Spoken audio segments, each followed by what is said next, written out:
You're listening to the Reinvest Podcast, where each Tuesday we will show you how to reclaim, reconnect, and refocus your life by bringing you the top real estate professionals in the industry. We'll pull back the curtain so you can implement these tools and tactics to build generational wealth. Your hosts, Garrett Gatton and Seth Ciminillo. Thank you guys for joining us on another episode of the Reinvest Podcast, where Seth and I get to show you how to maximize your life through the power of real estate investing. We've got a good one today. So a lot going on in the commercial real estate realm. Seth. Yes, there is. So we decided to bring in an expert. So we got Ashley Wilson here with us today. Ashley, how are you doing?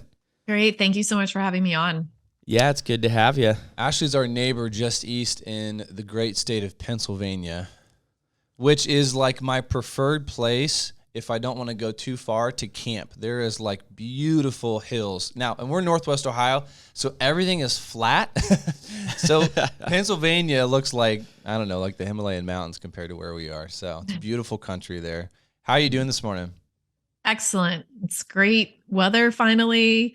So really excited about spring and summer right around the corner. Well, there's a lot to be excited about, depending on your perspective in the market right now. It's no, by the time this releases, we've had a couple of months now where things have unfolded. The Fed would have gone through, and we don't know yet, but what their decision is going to be in May in terms of interest rate hikes and stuff. But one thing actually about you, just got in touch with you really in the last couple of weeks, is you have the entrepreneurial bug. So tell us, what were some of those first few business startups that you did in real estate, and give us some context to who you are, and catch us up to today. So I started investing in real estate in 2009. I came across real estate because I was working in corporate America, and I was looking for an alternative way to diversify my retirement strategy, I think like most people. And the first foray into real estate came through house hacking and short-term rental. Then I did long-term rentals. I started a high-end flipping business with my father, who's a general contractor and has owned his own company for over 45 years. That business was very successful. We started it in 2014, and we renovated full gut renovations, by the way, historic homes anywhere from 1890 to 1960 were our bread and butter. But what we did, we kept the original history intact in the home, which is very different than most flippers, because most flippers will pull off the baseboards and go to Home Depot and pick whatever is the cheapest option. The MDF board. Exactly. Yeah. But Savage. we did not do that. We refurbished as much as we possibly could to just keep everything intact, but bring it up with modern mechanicals and amenities. So we always set market premium on all the properties that we did, and we were very sought after. We're still sought after. People want us to renovate their home. That was never our business model. We tried it. We really didn't like it. It's much easier working for yourself and designing for yourself. It's really hard to work. Yeah, it's really hard to start working with the client. The high-end luxury space it's a different thing. Totally different. And I like to tell the story that what happened was, in single family, I got a tax bill the one year, and it was 6 figures. And oh, wow. That's one house that I had renovated. So looking back on it, I said to myself, you got a tax bill that was for 6 figures off of one flip that you did?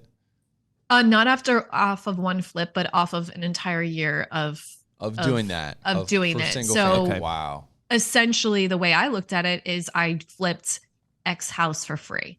And that entire project was for free. And I worked for the government. That doesn't feel out good. of the kindness of my heart. So I have a sneaky suspicion it wasn't out of the kindness of your heart. No, it wasn't. It infuriated me. So I started to look and explore other real estate investing opportunities that had more tax advantages.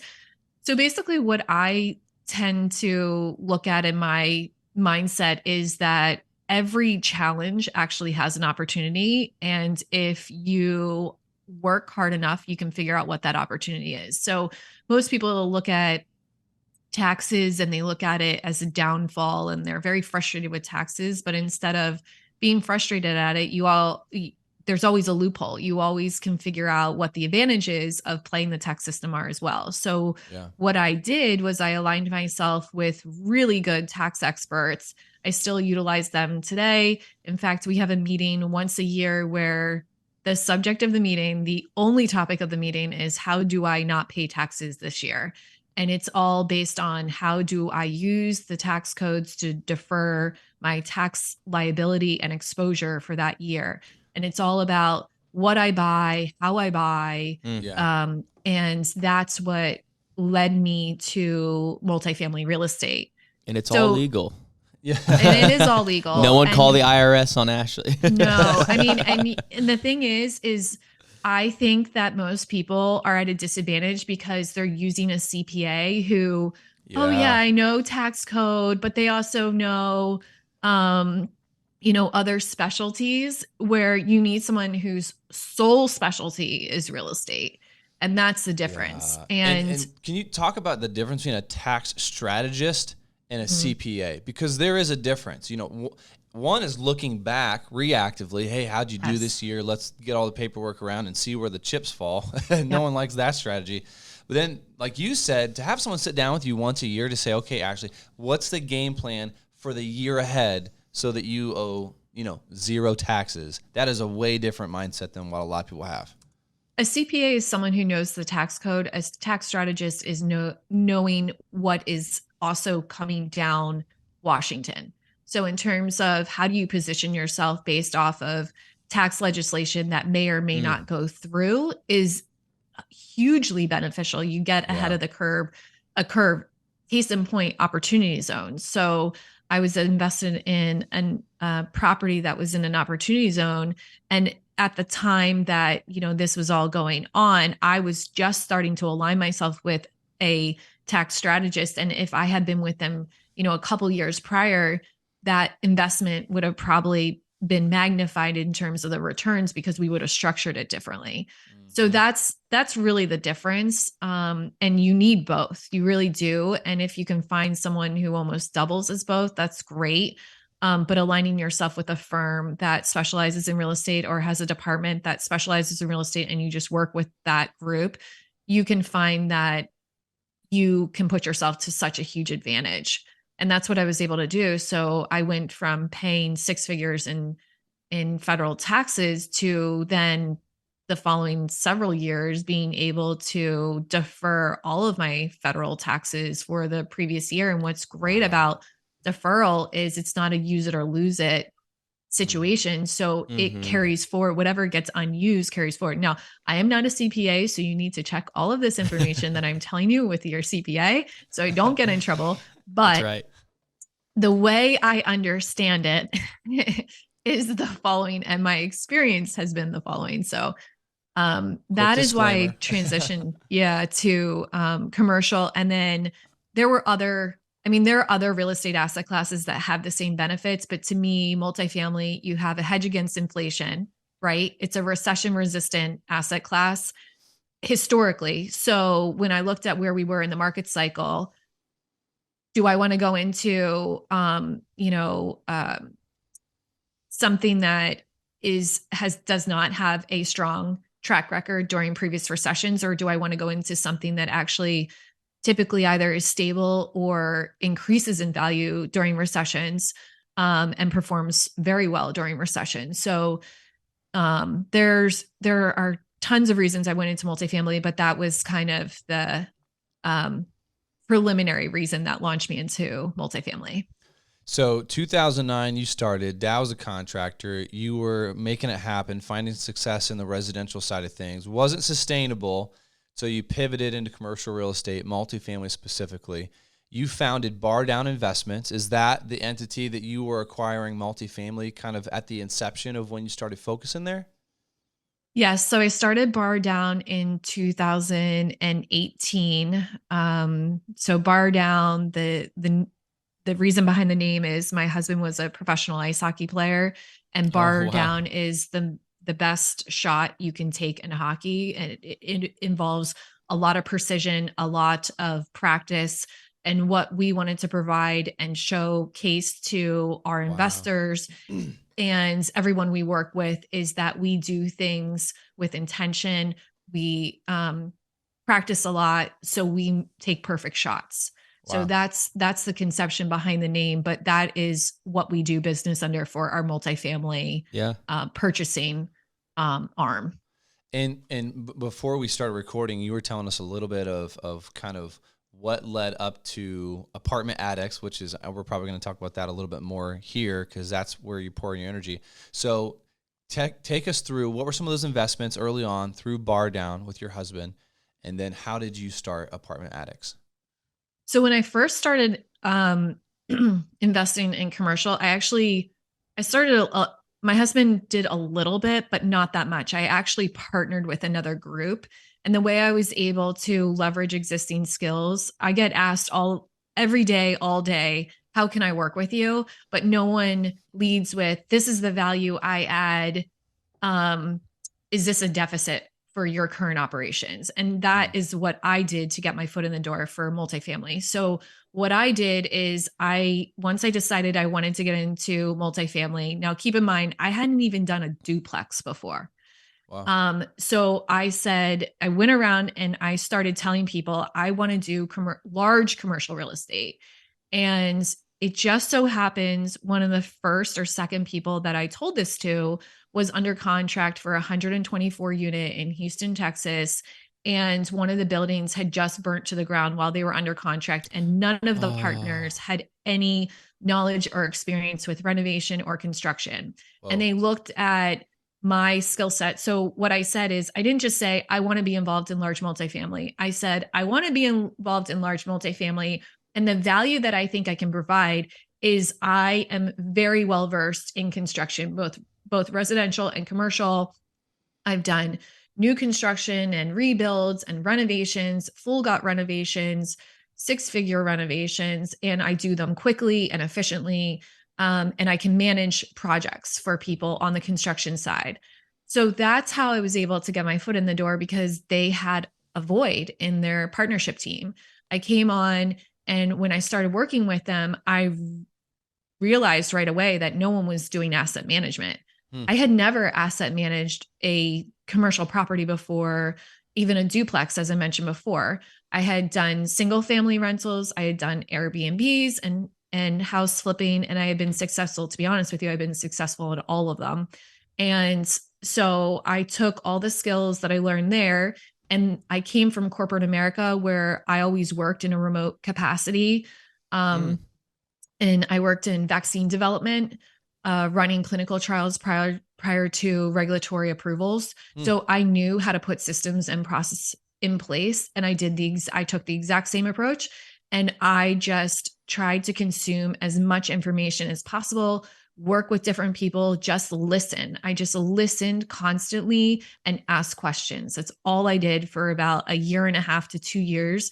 Wow. Out of my entire educational experience with, high school, college, undergrad, graduate school, those 2 years, I had learned more and worked harder and was tested more than any other time in my educational history. When you were a part of that Houston, Texas investment? Yes, because Wow. I was learning on the job. I was literally trying to, build the train tracks as a train is going down 1,000 miles an hour. Right. Yeah. And I didn't even know what I didn't know. That was probably the hardest part. Everything else I'd ever done, I knew what I didn't know. What But the in gaps were, multifamily, yeah. I had no idea. I literally had no idea. I didn't Trial know all by the fire. pieces that were together. Yeah. So I think what's interesting hearing you talk about that is, you had experience overseeing renovations, construction, rehab, reposition, all that stuff. But 6-figure budgets, the 140 unit, that was probably a multi-million-dollar project, right? So Yeah. what's beautiful about that though is you'd had past experience and you found success there, gave you confidence, but then you also had to grow into like some bigger shoes for that one. So how did you, I mean, tackling something like that, did you find that you had all the tools that you needed from your prior experience, or did you have to go and kind of pull in some new resources?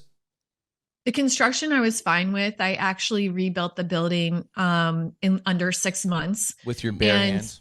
Not with my bare hands. I mean, I managed the project. I didn't physically build it. Right. I don't want to be misleading, but I managed the project. It was rebuilt in under 6 months. We started it in July, end of July. We had our CO in December. Was it a total loss? Yeah. I mean, it was down. It literally down to the foundation. So, and I was under budget. So, wow. We were allocated by the insurance company. I think it was like, I remember it was like 612,000 and we came in at 581. So, nice. You know, I was definitely very proud of that. I was proud of the renovations that we were doing on the property. I had all of those under budget. We had the renovation scheduled for 2 years. I had it done in 8 months. You know, I really did not have a problem on the construction side. On the asset management side, though, that's a different story. There were so many things I didn't know. And, you know, I really struggled to put the pieces together. But I think the benefit now, you know, if you take those dark days, and I mean, I literally was on the phone with our property management company at least 3 days a week until 2 a.m. every single night. Oh like it was just, well, kudos for them to be on the phone with you till 2 a.m. Well, now she's my best friend. So like we've grown like together. And what's amazing is that, you know, that situation when you're in the thick of it, you're like, oh my God, this is so terrible. You know, I don't know if this is sustainable. This is really, really hard. But what I realized is it's not sustainable, right? It's not sustainable. You cannot scale with this model. But the benefit of that is there are very few people. I mean, I can't even count on one hand how many people have that same experience that I have.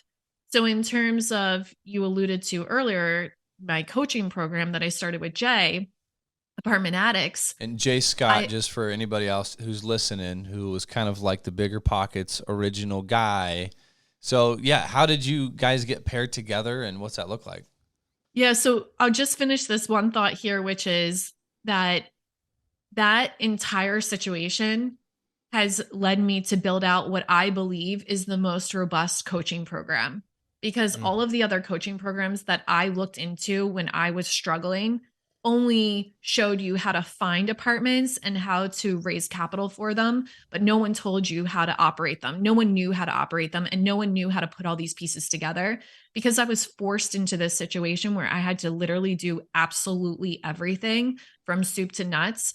Because of that, and I know it's not sustainable, I know how to do at least every part of that, every aspect of it. I know how to underwrite. I know how to raise capital. I know how to operate. I know how to do construction management. I know how to refi.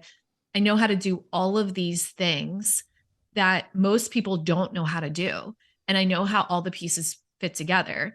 So that to me is a huge benefit, because we could build our entire coaching program off of that. And our students have been wildly successful because they've been able to also see how all these pieces are put together and learn from my own mistakes. So, but with Jay, we were able to partner. I actually met him at a conference years ago, and I had an idea, tend to be kind of a visionary. And I had an idea, and I went up and I asked if I could talk to him about this idea. And I started talking to him about it, and he loved the idea. And it just so happened that his business partner was there. So he wanted to introduce me to his business partner.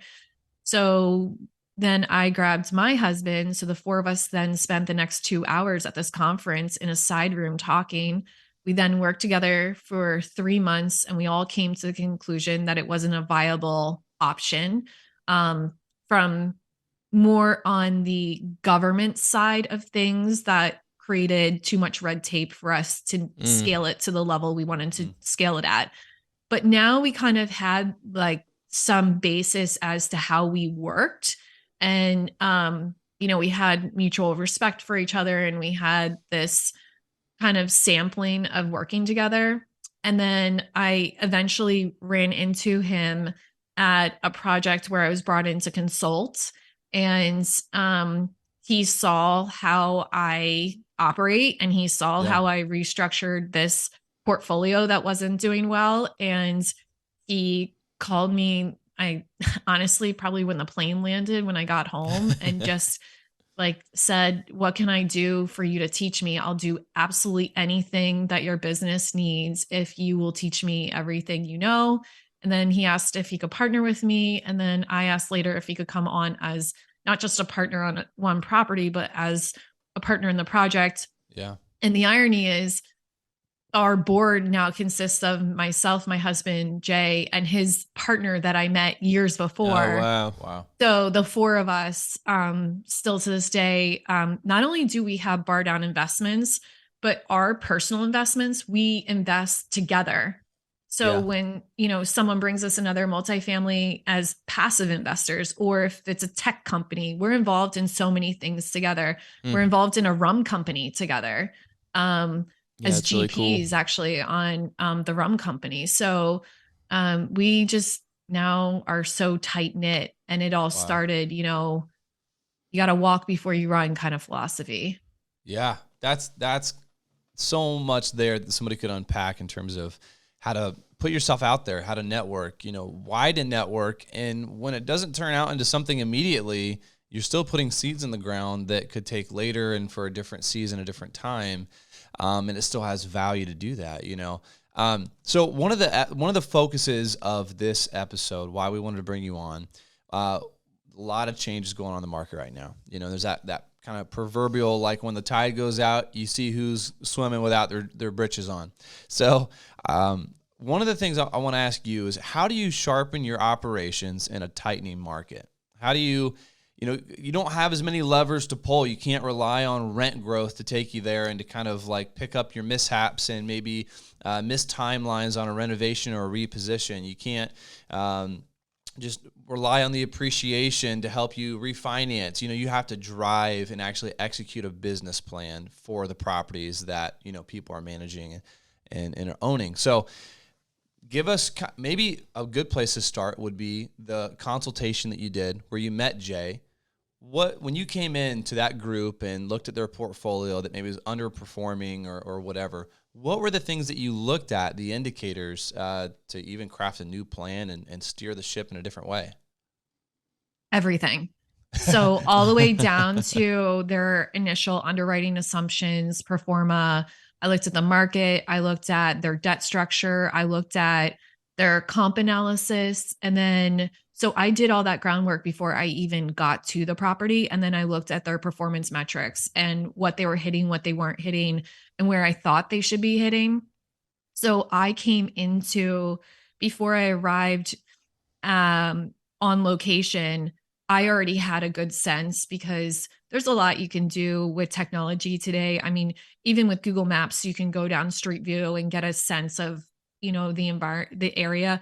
Plus, I just happened to know that market. So I knew the tenant base already. That was just crazy, like that I knew that market. Just made you look like a baller, probably. Like, oh yeah, probably, because I definitely, if it had been another market in that same state, I wouldn't have known it as well, right? Yeah.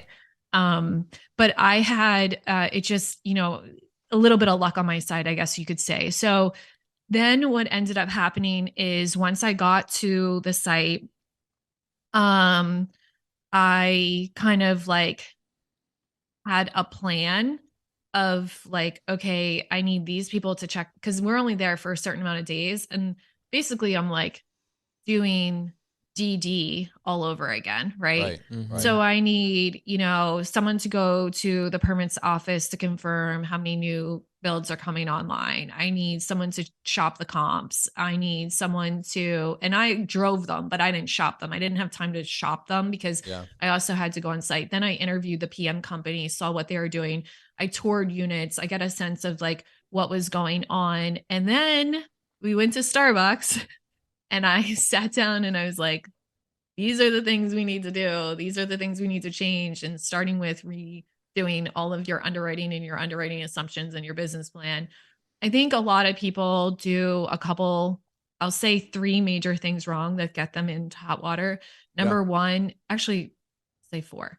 Number one is they don't know how to do comp analysis. So You're talking about in like comps for performer the rents. sale or for the rent? Okay. For the rents. Yep. Yeah. I'm just talking about rents here. So rents are a huge um lever in terms of what you can pay for a property, what you Right. can get on your returns.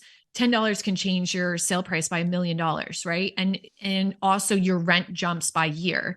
So if you don't have those properly allocated, you're destined to fail from the beginning. So and I think people um they don't know how to analyze rent comps. Like, I think the problem is they don't put themselves in the shoes of a tenant who Mm. was touring, trying to consider, would I rent this place versus this place, right?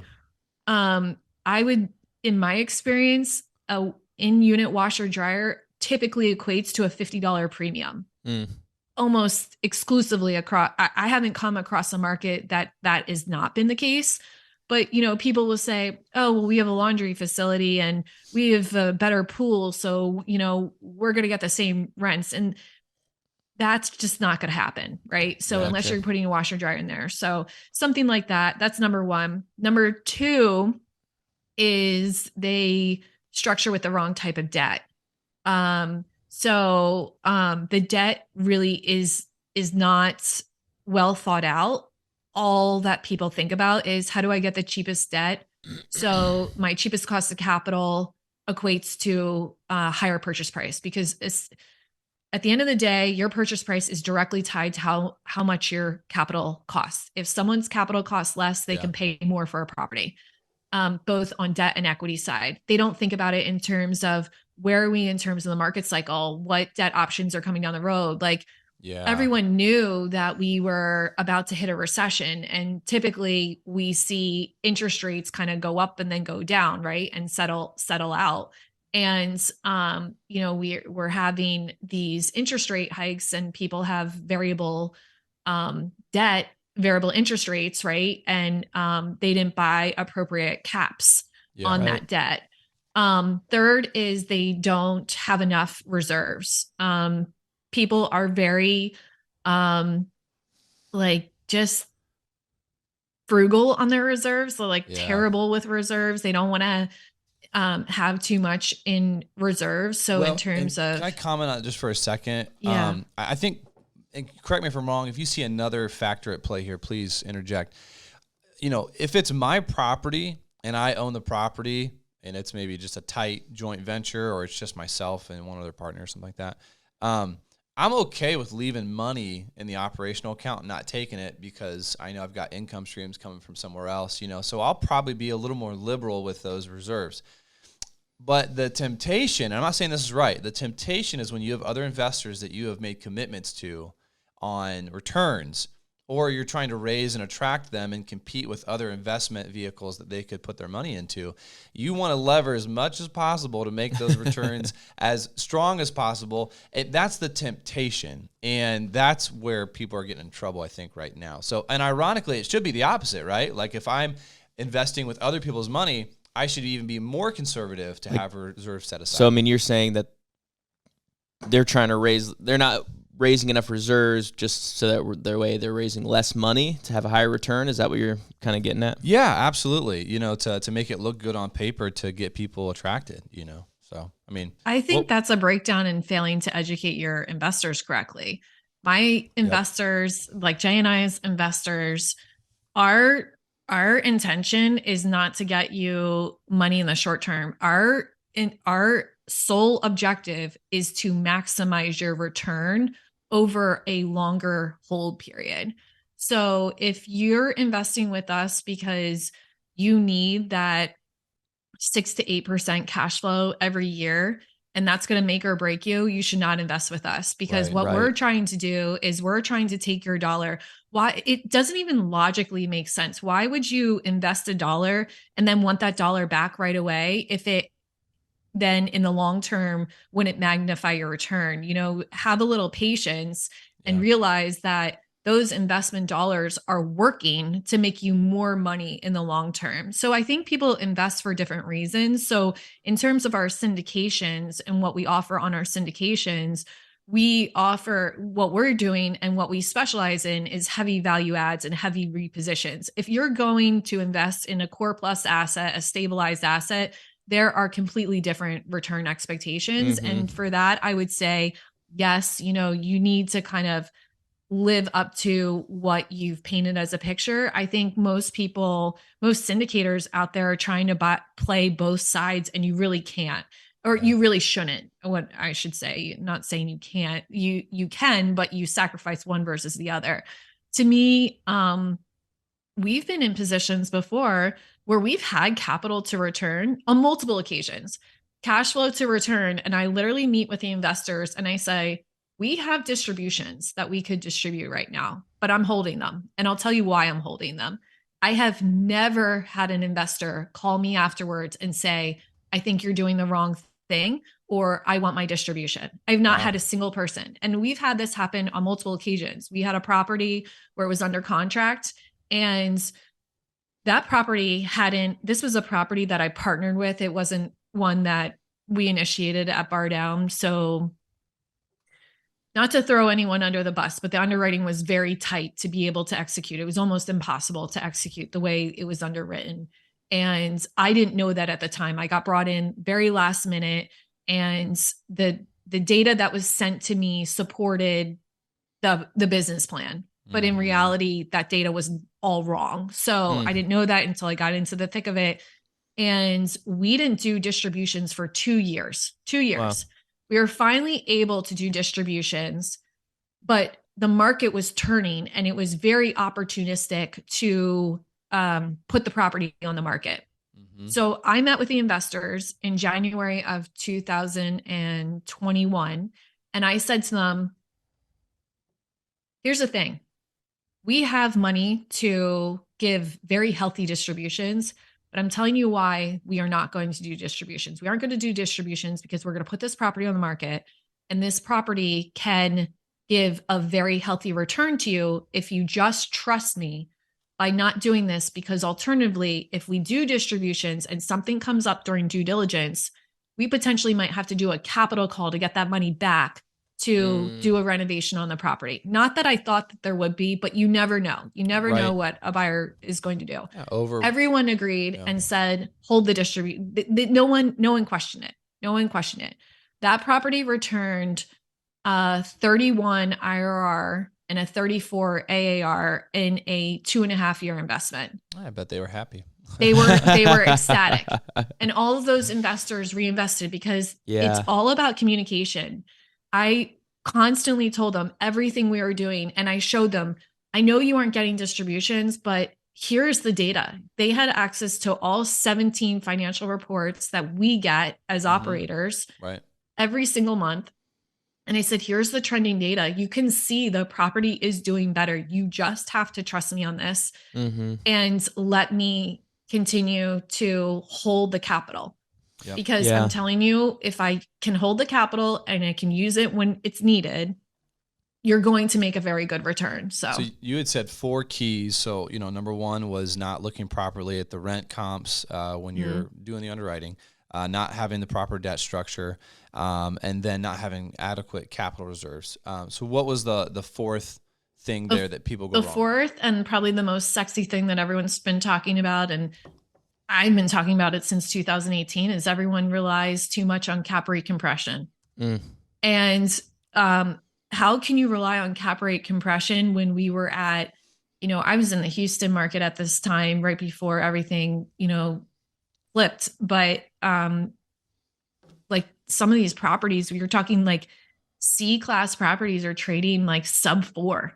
Like that's 3.5 cap, which is ridiculous. I mean, first of all, the argument is like, well, you should be buying A class because there's not that much of a spread. But if there's any time for cap rate compression, like if you want to argue to invest for cap rate compression, and people will probably kill me for saying this, but if you want to invest for cap rate compression, if you're looking for a 3 to 5, even 10-year hold, now would be the time to actually invest for cap rate compression. Because what you're saying is over the next market cycle, at some point during the next 10 years, which typically market cycles are 8 to 10 years, you will see cap rates come down again, because now they're, 200, 300 basis points higher than they were even a year ago. So in terms of when someone should actually be doing it, I would argue people should actually be doing it now versus 2 and 3 years ago when we were at the height of the market. The problem is people just don't understand market cycles and how you utilize market cycles to invest. Yeah, that's good. Yeah, we're running out of time here, so we're going to skip to our little nugget. We got the air horn out for that. So what is one practical takeaway or piece of advice that you can impart to our listeners today for their real estate investing business?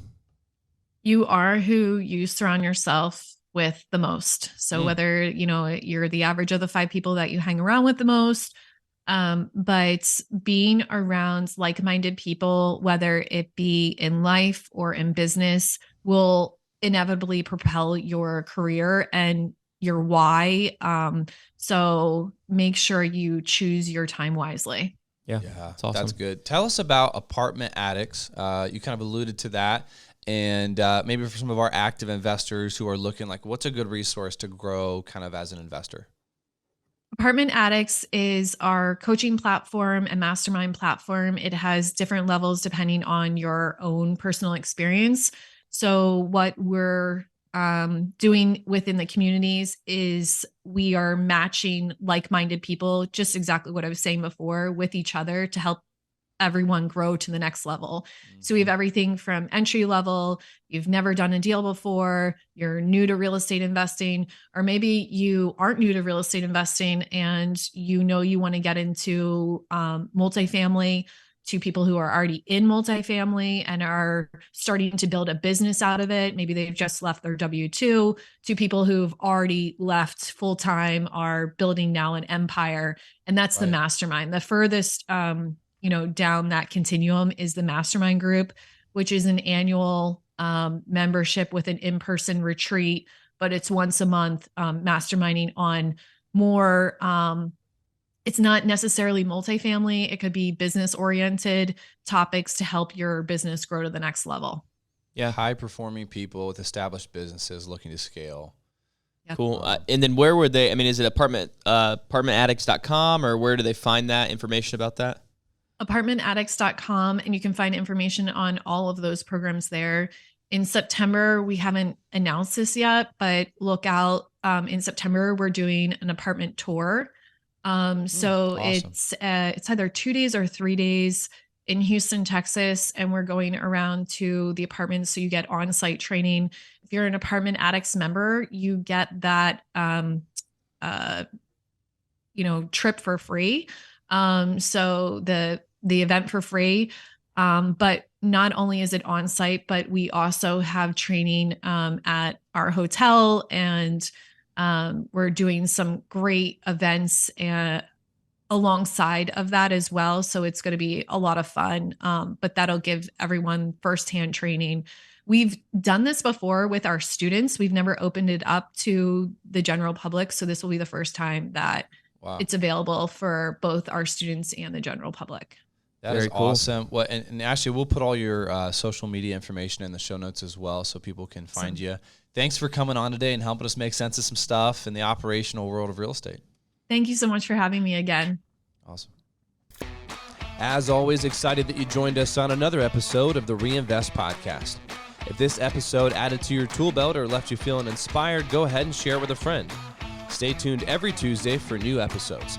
And if you want to get in touch with us, go to our LinkedIn or Facebook profiles and shoot us a message. Move farther, reach higher, and grow deeper. See you next time.